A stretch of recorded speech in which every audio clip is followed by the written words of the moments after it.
Hi everybody, hi every spirit, welcome very much to my YouTube channel. It's the Closer here today to do an astrology and spirituality live stream talking about the full moon in Gemini for 2024. Thank you very much for being here. Your support is greatly appreciated. I wish you the best thoughts, ideas, feelings, and emotions, and a whole bunch of individuality, creativity, and responsibility as well. Remember to believe in yourself, remember to believe in all possibilities, and remember that the best way to be is to be your goddamn self. Also, if you want to get in contact with me for readings and consultations, use the link tree in the description down below or the email as well. And let's get started without any further ado. First, full moon is in Gemini, and as in usual, let's talk about what does the full moon mean. The full moon means that we might be overreacting or over responding.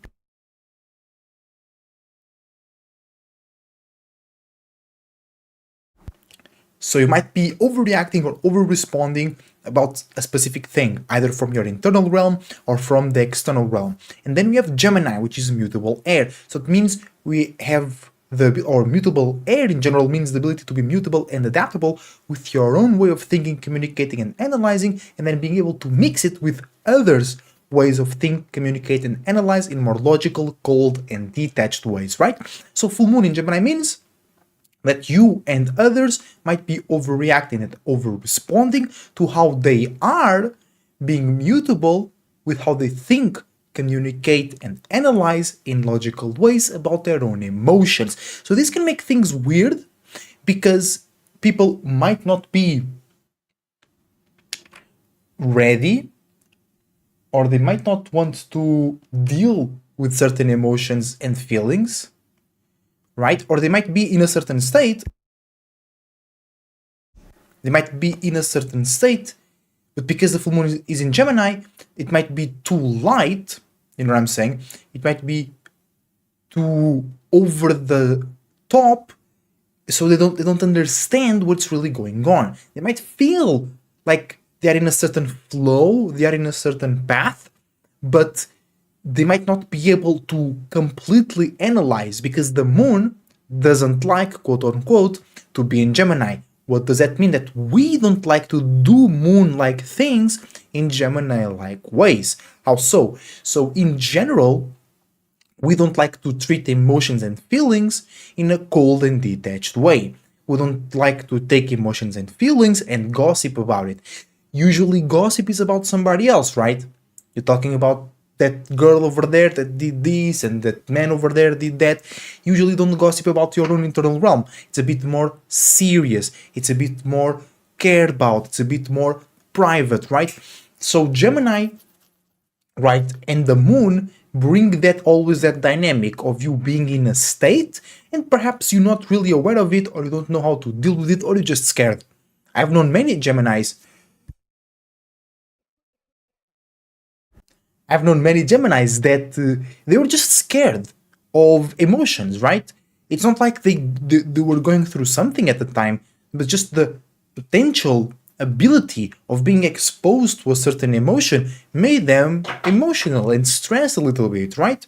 But the thing is, you're not a Gemini, right? Or if you are, then you might be going through this. But if you're not a Gemini, right, you can still get into that little bit Gemini energy and be too light about your emotions and feelings and be too light about others' emotions and feelings. Or on the other way around, maybe you and others are taking things too deeply, taking things too seriously, and you should be a bit more light about it, right? Because full moon, it's always a opportunity for balance. It's always two polar shifts playing a dance, playing a role. And today, and for the next couple days as well, this charge, this energy, it will always be with us, which is either you being too light or you being too serious about your own and others' emotions and feelings.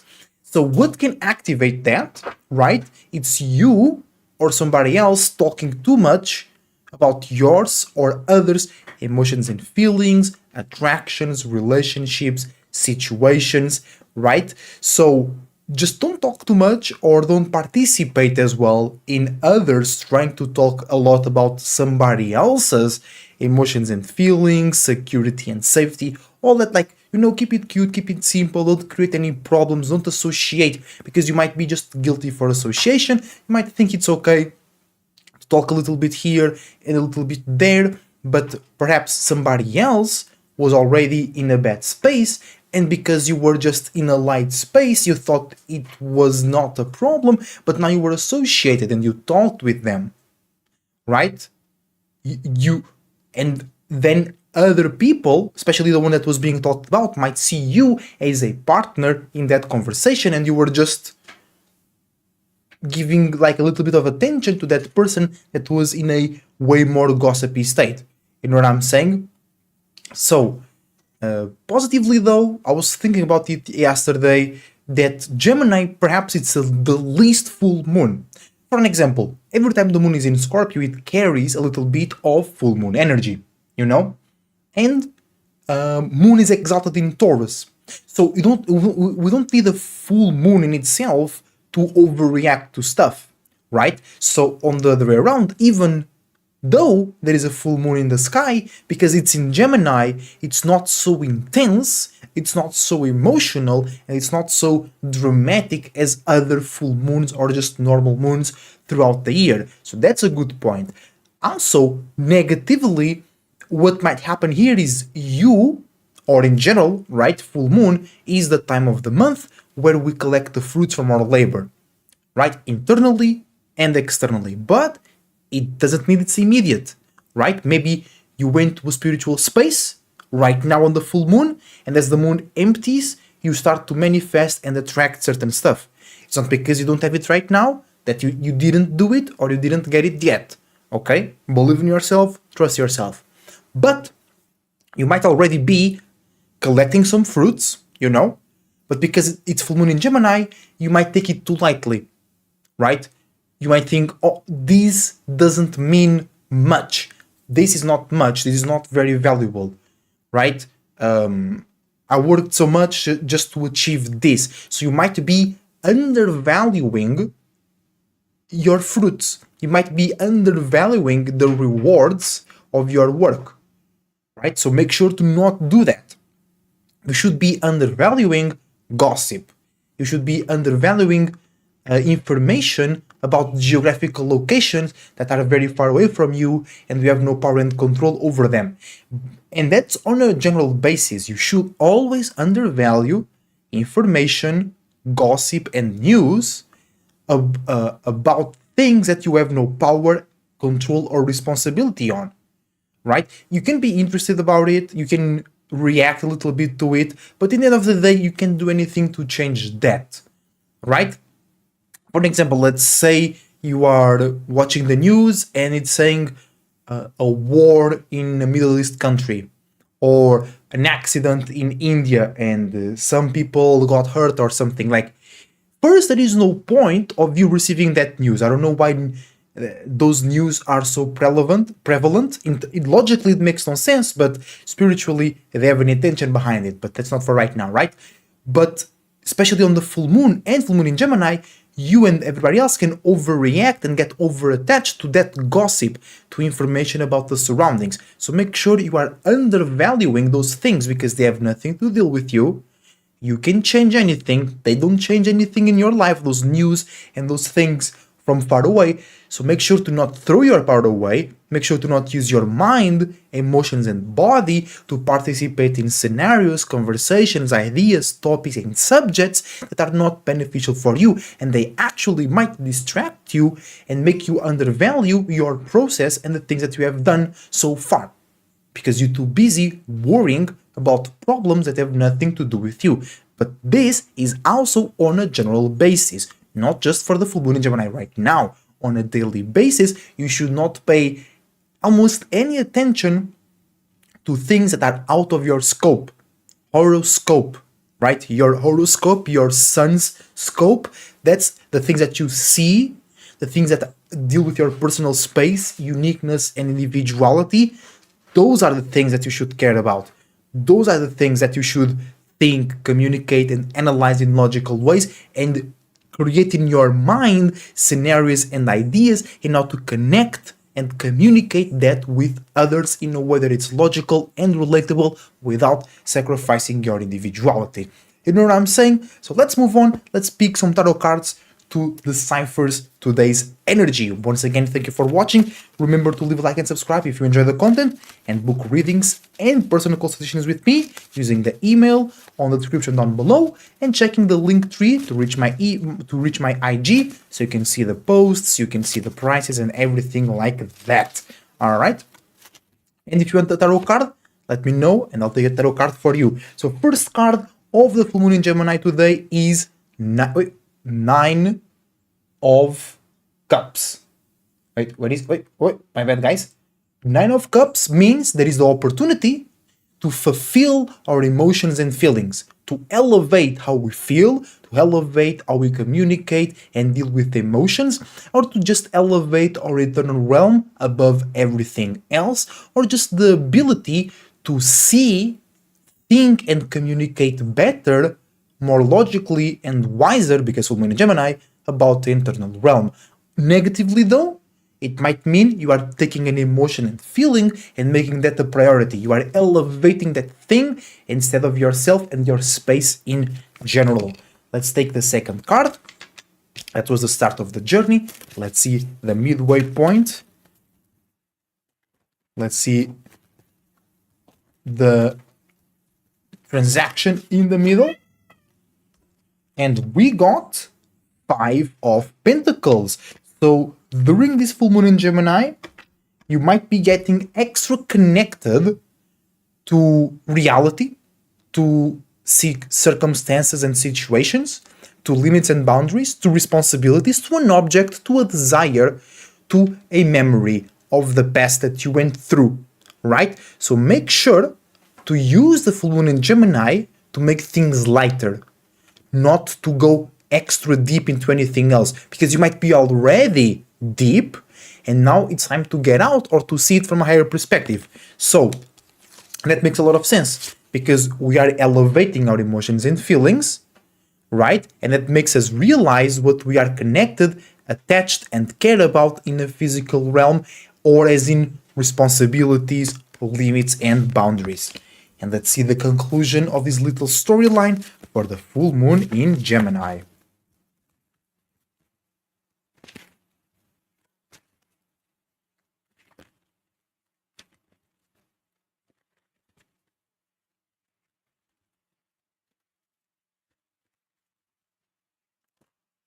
Oh. No, that's not it yet. Oh, that one. Yeah. Oh, nice. Nice. So in the end of the day, what we have? The sun. Big ass, old ass sun. So that means that in the end of the day, you can see and be seen very clearly and very obviously. And in more personal ways, you can shine a light in places that were darker. You can shine a light in places that they didn't seem interesting, they didn't seem object of curiosity, they didn't seem object of power, confidence, and trust in yourself. But that's why we are starting by elevating our emotions and feelings, and then we realizing the value and the connections to the physical realm, so then you can feel more confident about yourself and how you are in what? Your surroundings. Keyword, surroundings, third house, Gemini. But first, you gotta elevate yourself. Second, you gotta connect with your surroundings. Emotionally, I know, Geminis, don't start shaking, don't start crying. It's okay. Everybody has emotions. It's all right. It's okay, Geminis. Take the knife away from your neck, okay? You don't need to do that. Stop cutting your wrist right now. Alright? You ain't no Pisces. Chill. And then in the end of the day, you'll be able to see clearly what should you or where should you construct your confidence. Maybe where you already did, because it's full moon, right? So it's the accumulation of stuff. So you can see very, very clearly, okay? Where have you succeeded, right? Where have you shined? Where can you trust yourself? Why can you trust yourself? What have you done to be seen in a good, positive way, right? Or, negatively speaking, You might just be egotistical and blinded by a light, by an external light, and you are not directing your vision to your internal realm. But I'm not really taking a look at that. I think most people will take this on the positive way, quote unquote. And let's check our Dragon Oracle card to see how to use these energies in the best way possible, to get a little bit of help. And why? Because Dragon is an allegory for the most powerful vehicle, the most powerful body. And the most powerful body is created by the most powerful and wisest spirit. So by using the representation of the dragon, we can channel or be aware of the wisest spirit in a specific space. And many times it will be you, because there is no animal more developed than humans, right? But spiritually speaking, there are a lot of humans that can't even understand what other humans are thinking about. So those are dragons, especially people that come with new ideas, archangels. Don't get don't get bibled out. An archangel just means a person that creates a angle that goes above everything else. It makes an arch. It's not a straight line, 90-degree angle. It makes an arch. So it goes above of what was already there. That's a dragon, right? Or that's a spirit that can create a dragon, a very powerful body, a very powerful vehicle, a very powerful mind and awareness. So let's see what space can we go into to make us use these energies in the best way possible. And it's the orange dragon from can I speak? Orange dragon from Arcturus. Okay, so this has everything to do with teaching, right? And inspiring yourself and others by sharing your testimonies. Orange, creativity, soul, passion, but not like passion as in red, as in root chakra, as in Aries and Scorpio. Passion more about you did something beautiful, or you went through an emotional transformative circumstance and now you feel lighter, you feel wiser, you feel more refined, right? And you didn't took any shortcuts, you didn't rat and roach out, you didn't do any cheesy stuff, you just was yourself, you went through the circumstance. It was kind of weird and muddy, but you made out of it, and that's why you now can use this to be a teacher, right? To show others how to do what you did in their own way, and showing others that the best way to do those things is to be yourself, right? And then by sharing your testimonies, your creativity, your soul, your emotional intelligence, and your ability to create better versions of anything, you can teach others. And this is teaching, and it's, remember, it's orange, so it's not like anything logical or scholarship. This is basically just reminding others, oh, you can do that too. You can uplift yourself, you can come out of the mud, you can create better spaces to go to, you can inspire yourself, you can be creative and entertain yourself basically as well, right? So with the full moon in Gemini opposing Mercury retrograde in Sag as well, opposing the sun as well, we can communicate clearly, more clearly, right? Because of that feeling to connect in a more logical way, our visions and thoughts that deal with spirituality, creativity, and our own testimonies. So use all these gifts, use the elevation of your emotional space, use the connection to a limit, boundary, or responsibility, and the ability to be seen and to see clearly and more obviously, to share your testimonies and your emotional, internal, and spiritual adventures. You know what I'm saying? Also, know clearly who to share, know how to identify who wants to learn, wants to be taught. You know what I'm saying? So now, moving on. Thank you for watching, by the way. Once again, leave a like and subscribe if you enjoy the content. Welcome to the stream, Daria.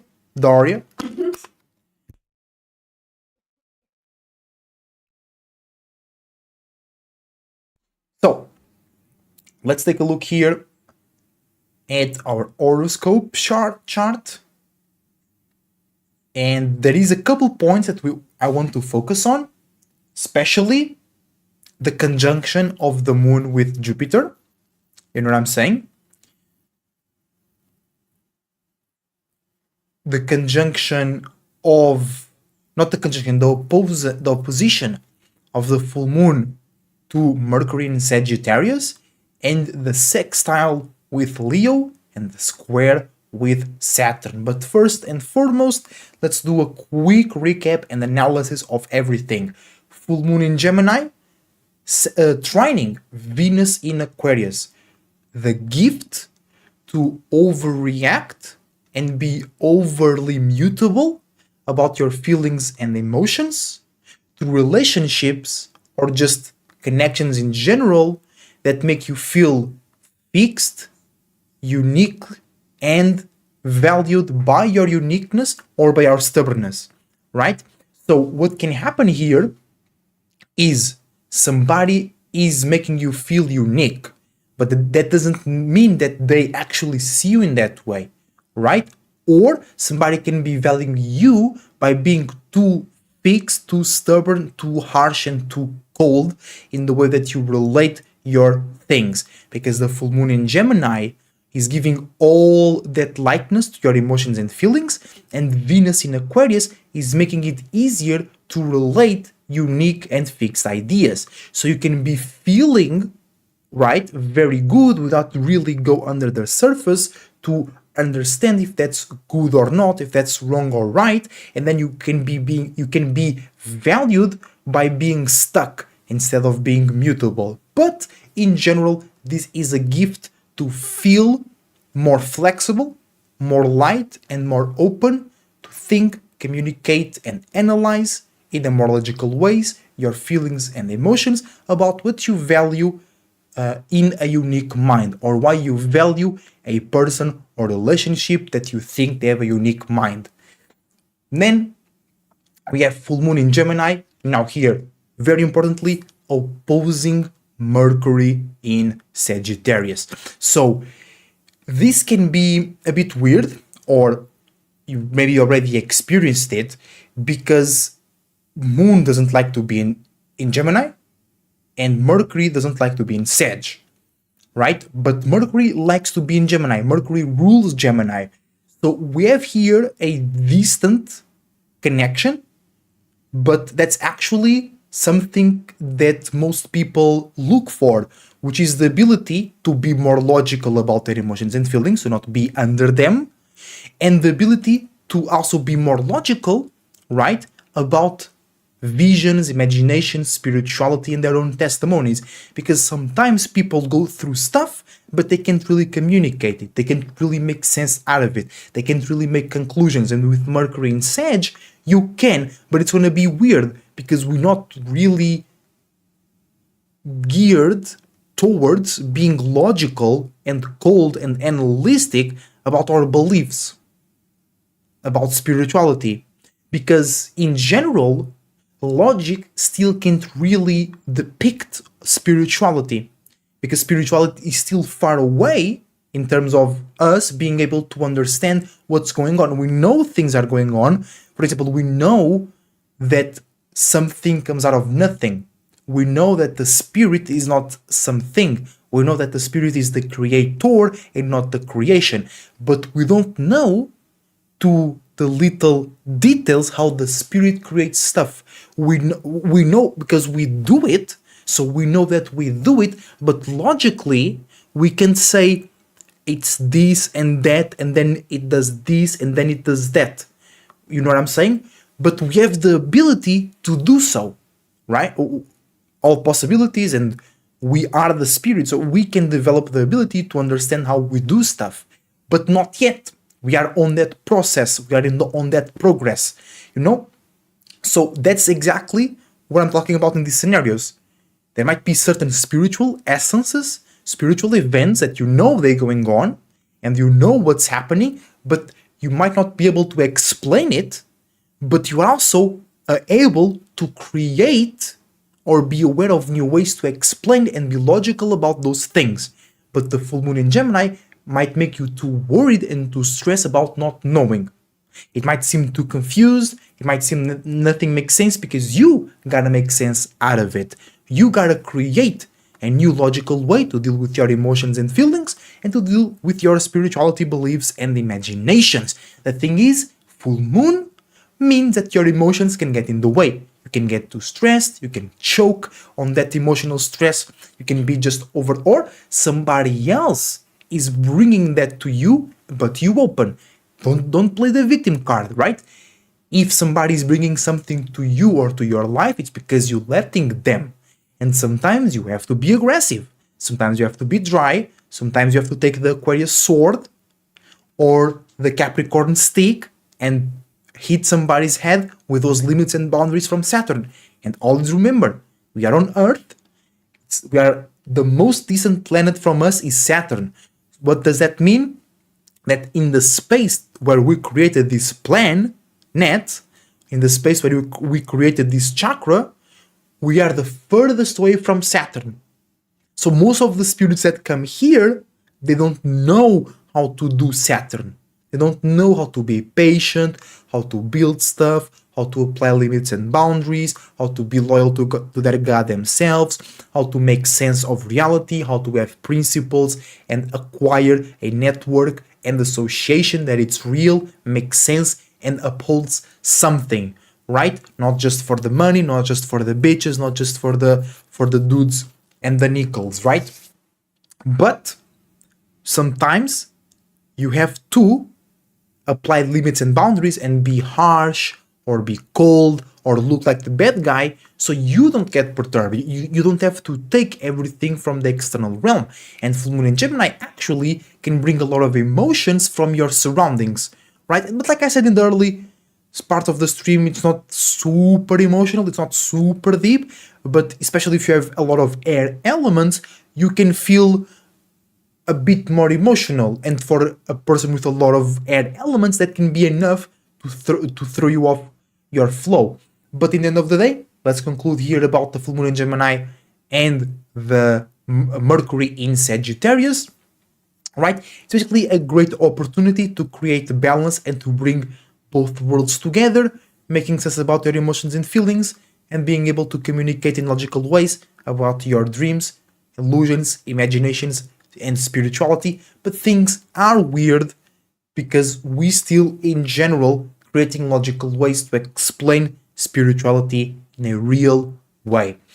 Then, full moon in Gemini, sextiling Mars in Leo, okay? Overreacting and over-responding to gossip, information, associations, and examples or triggers from the external world that deal with your passions, motivations, anger, and frustrations that are in the area of things that you like to pay attention to, or things that you like to receive attention from, or your individuality or your image, right? So you might be too stubborn in your image if it is associated with your passion and creativity, and you might get too scattered, you might get too emotionally aroused, and then you want to separate from it and you don't go through the whole way, or you might just get too your mind goes to many different places and then you get lost and you don't know your way back home, and you start to devalue your passions and frustrations. You start to perhaps be too light about frustration. You're just frustrated all over the place because something or somebody in the area of your creativity, of your image, of your entertainment, and of your attention made you go too much to your mind, but because it's full moon, that also brought a lot of emotions in. So it's a lot of things: overthinking, overreacting, over communicating, and then you might even get stressed because you are thinking about over communicating, and then these people are seeing you weird in the area of your passions because you are passionate about something that people think it's weird but you really like. And just be clear, focus, identify what, because Mars in Leo, identify your passions, create a logical reason to yourself. Why does that make sense? You don't need to tell that to others, but just have it on your mind. Why are you fixing, keyword Leo, fixed fire? Why are you fixing your attention and your visions in certain passions, frustrations, anger, and frustration? Because then, if the overreaction and the over the top emotion arises, it will not be chaotic, it can actually be fueled and transmuted into make you more light, more communicative, and more entertained, and more safe and secure about your passions, motivation, anger, and frustration.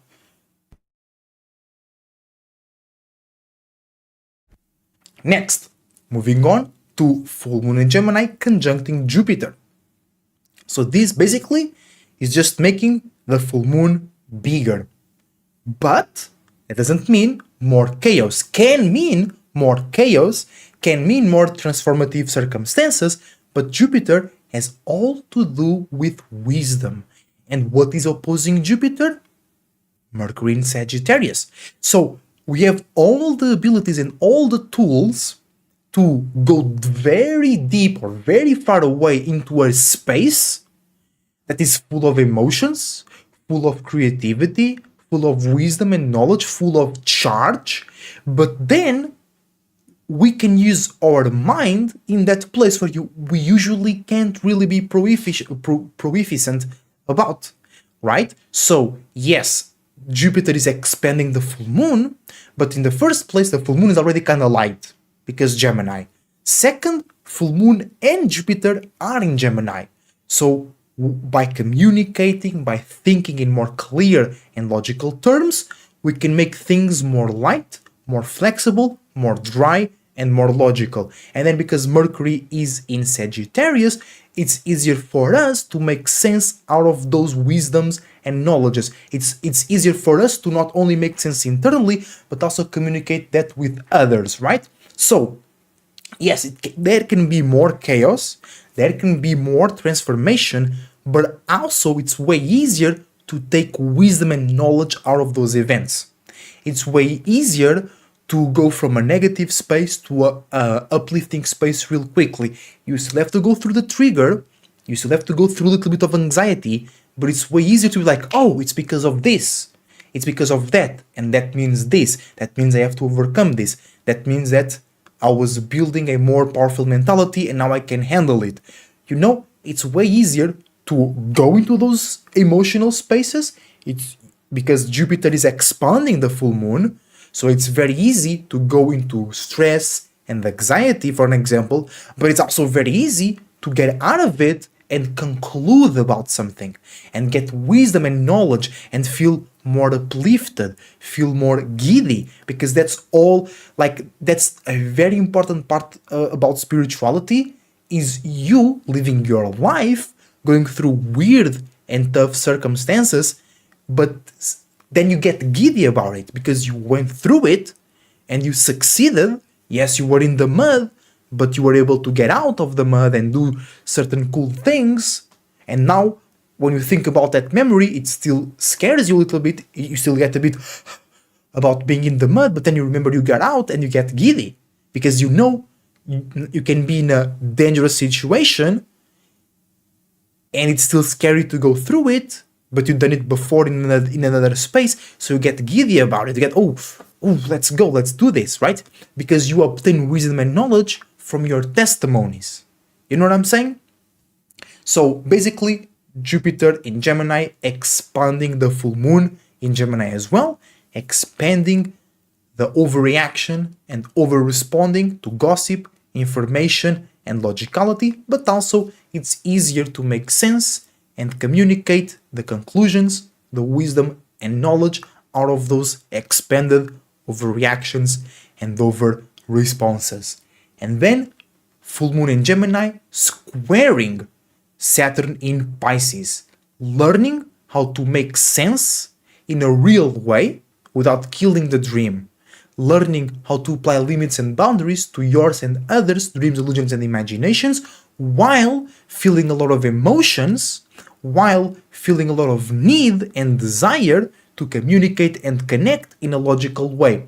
So once again, we have kind of here opposite energies in opposite spaces. Saturn, logical, structured, limits, and boundaries in Pisces, that deals with dreams, illusions, imaginations, and spirituality. Then we have the moon, emotions, dreams, comfort, safety, and security in Gemini, that deals with logic, communicating, and analyzing. So Saturn and Gemini actually deal better with each other, right? And moon and Pisces also deal better with each other. The thing is that Saturn in Gemini can be too much, and moon and Pisces can be too much. Moon in Pisces too crazy, too emotional, too out of the loop.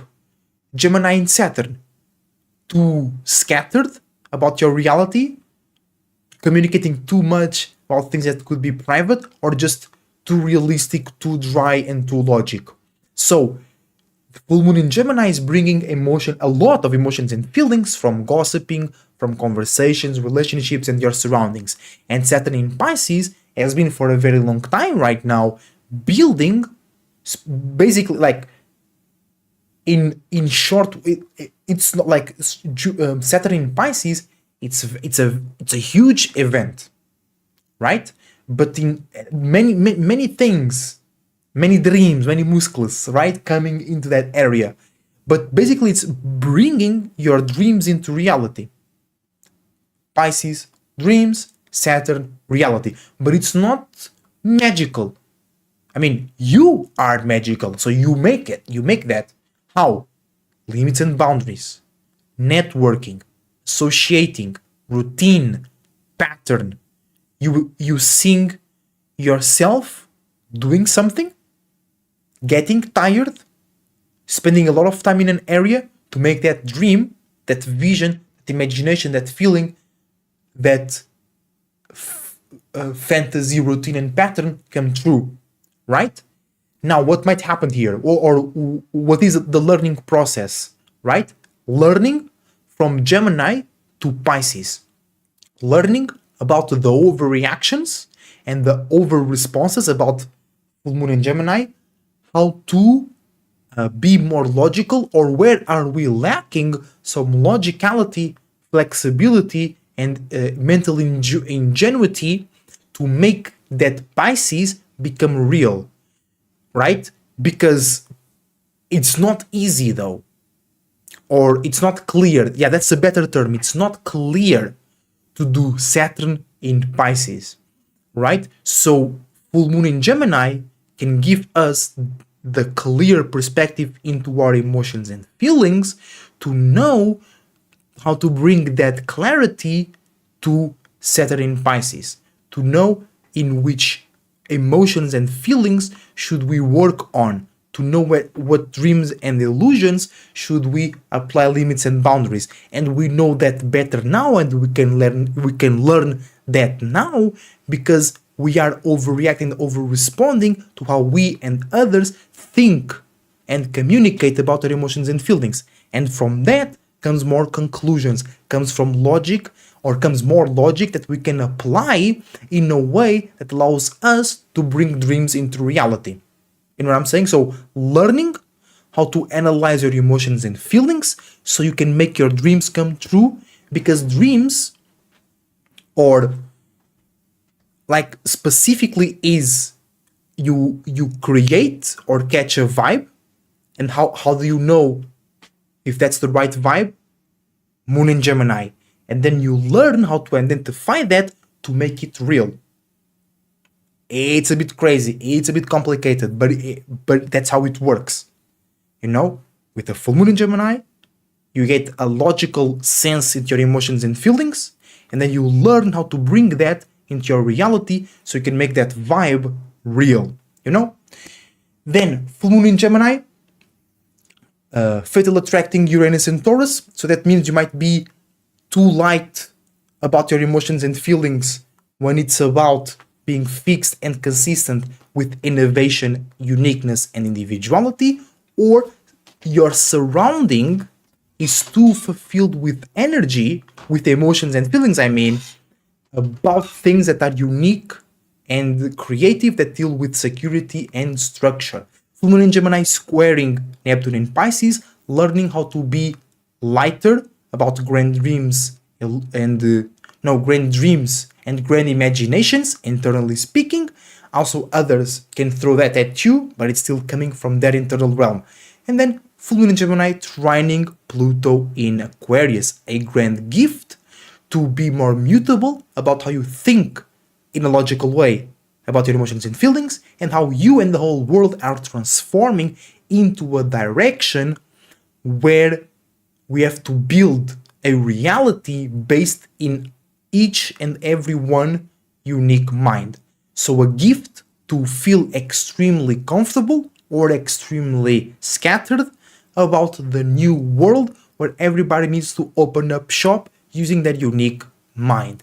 That's going to be everything for today, guys. Thank you very much for watching.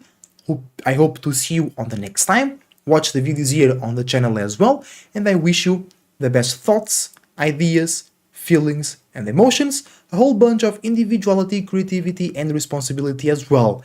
Remember to believe in yourself, remember to believe in all possibilities, and remember that the best way to be is to be your goddamn self. See you next time.